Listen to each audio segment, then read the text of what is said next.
I believe Donald Trump should resign the presidency, not for the usual reasons, not just because of the corruption, incompetence, or endless scandals, but for something he clearly enjoys far more: publicly napping. Today, during a peace signing ceremony, Trump once again drifted off to sleep in front of world leaders. It was undeniably embarrassing and, honestly, a bit amusing given how often it happens. We're going to break down everything that happened and how shocked people in the room were. Before we dive into Trump's latest on-camera nap, I'd appreciate it if you could leave a like on this video, and if you enjoy our channel, don't forget to subscribe. It really helps support our work. Now, let's start with the bizarre tirade he went on beforehand, including some noticeable slurring and difficulty pronouncing names. They really are courageous leaders, great people. President Tshisekedi of the Democratic Republic of the Congo and President Kagame of Rwanda.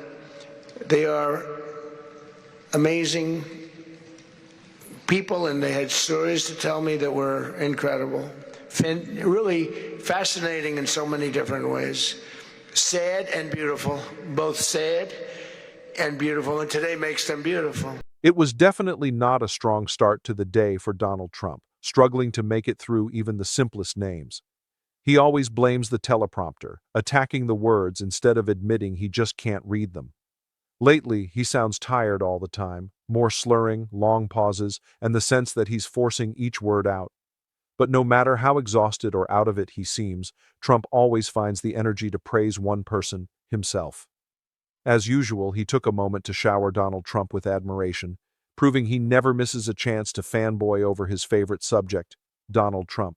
And today we're succeeding where so many others have failed, and this has become the 8th war that we've ended in less than 1 year. Such an exciting thing to do. This has been really, because we're talking about 30 years of fighting, 30 years, much more than 10 million lives. This is now the 8th war Trump claims to have solved, though honestly, it feels like he keeps adding more to the list. Somehow every conflict magically becomes another victory, except for the one he promised to end on day one. And today, after Melania Trump's latest announcement, it's starting to look like she's doing more First Lady work, if we can even call it that, given their contract, than Trump is doing presidential work. Meanwhile, he says he has no idea what's happening in Russia. Very reassuring from the so-called dealmaker-in-chief, who always seems confused about global events. But there is one thing Donald Trump always understands: he loves praise. That's why he thanked Marco Rubio for literally putting his name on a building. The Institute of Peace has now been rebranded as the Donald J. Trump Institute of Peace.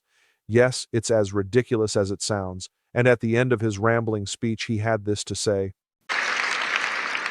And thank you for putting a certain name in that building. I said, boy, that is beautiful. That blew up last night.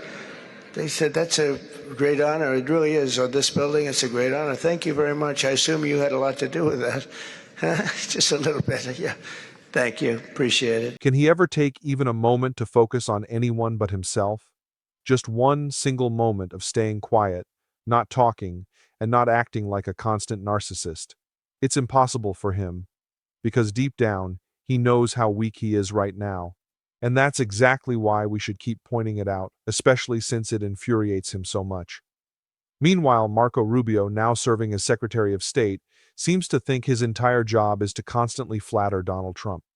His mindset is basically, how can I make Mr. Trump smile today? How can I keep our childlike president happy with me? Maybe I'll put his name on another building. It's ridiculous and humiliating, but that's the role Rubio has accepted, because Trump himself is ridiculous and embarrassing, still pretending to be the peace guy, right up until the moment he literally fell asleep. Two gentlemen are very smart, and I think they liked each other a lot. I spent time with them. I think they liked some people may be surprised. I really do. I think they've spent a lot of time killing each other, and now they're going to spend a lot of time hugging, holding hands, and taking advantage of the United States of America economically like every other country does. So they're going to do very well, but they do have some very valuable things. They're going to have a lot of money and a lot of success, and I think they're going to get along really well, so I hope so. Thank you very much. It's honestly difficult to watch Trump parade around as some kind of peace guy while he tries to dodge the war criminal allegations facing both him and Hageth. None of it makes sense. But that's pretty much the story of the Trump presidency, an exhausting circus where you're constantly trying to figure out which idiotic direction this criminal administration is heading next. And speaking of exhausting, Donald Trump spent much of this summit nodding off while other world leaders were speaking. This has basically become his default mode, dozing, resting his eyes, taking little naps. This is our leader. What makes it even more absurd is that Trump still loves to mock Joe Biden, especially over that story of Biden sleeping at the beach. Trump always says, "How could anyone feel comfortable sleeping in public at a beach?" Honestly, I would hope Trump never takes his shirt off on any beach, anywhere near cameras or the public. The glare alone might break a camera lens, unless he covers himself in that orange smudge he calls a tan. For Trump to obsess over Biden napping at the beach while he's perfectly fine snoozing in the Oval Office, at a cabinet meeting, or even at a peace summit is wild.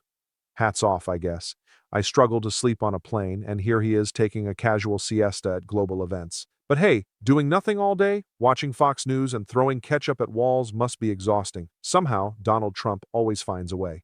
The funniest reaction to all of this came from some talking head on Fox News, who claimed that Thomas Edison was a big fan of naps, and suggested that without them we wouldn't have the light bulb. Yeah. No. Donald Trump is not some great inventor or hidden genius by any stretch of the imagination, so that excuse for why he keeps falling asleep doesn't really hold up. Maybe it's simply because he's an aging, cognitively declining man who looks more like a nursing home patient than a president. And that raises a real question. Who is actually running things in the White House? The answer seems obvious: Stephen Miller. Even Pete Hegseth once admitted he'd never let Stephen Miller babysit his kids, despite having more than a dozen of them, legitimate and not. So why that strange back and forth?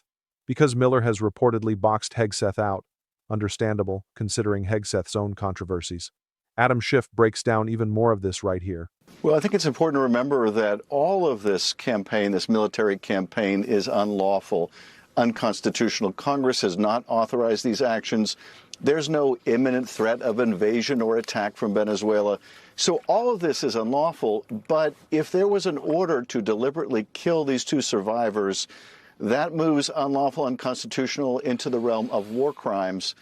And it was interesting watching that press conference with the president and Hegseth, where he appears to read carefully worded language along the lines of the admiral took action to destroy the ship and eliminate the threat.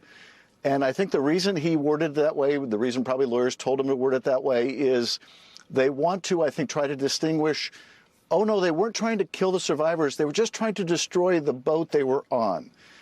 That's a very flimsy read, I think, to try to hang their hat on. If indeed Hegseth ordered for all these people to be killed, and the admiral acted on that order, whether Hegseth was in the room or he wasn't in the room, and I think you're right to be entirely skeptical of any claim Hegseth makes about what he knew or didn't know. But if he gave the order to kill everyone, then he is responsible for the killing of those survivors and a potential war crime. I think the only way we get to the bottom of this is by analyzing the video, audio if it exists, but also having the admiral testify and others who were present testify so that we can hear firsthand what did they see, what did they know, what were the orders, what action did they take. Well, we just heard Roger Wicker, the Senate Armed Services Committee chairman, say in no uncertain terms that he and the committee are going to see every bit of video and they're going to hear every bit of audio. He's determined to get all of that evidence, and he does have the power to do that. He certainly has the power to do it, and I hope that he will. I think he seems very serious about it, and I know Roger, I think he's determined. Will the administration provide it? Will they need to somehow subpoena it? Are they willing to go to the mat to fight the administration for that? Are they going to go beyond privately interviewing the admiral? Will they conduct a public hearing? Will they allow the public to see the video and audio so that it's not described to us by third parties? There's a lot of variation in what kind of oversight, how rigorous it can be. If it's going to enjoy the public confidence, I think it has to be done out in the open. and I hope on a bipartisan basis that they will persevere and insist on public hearings and public disclosure of all the evidence.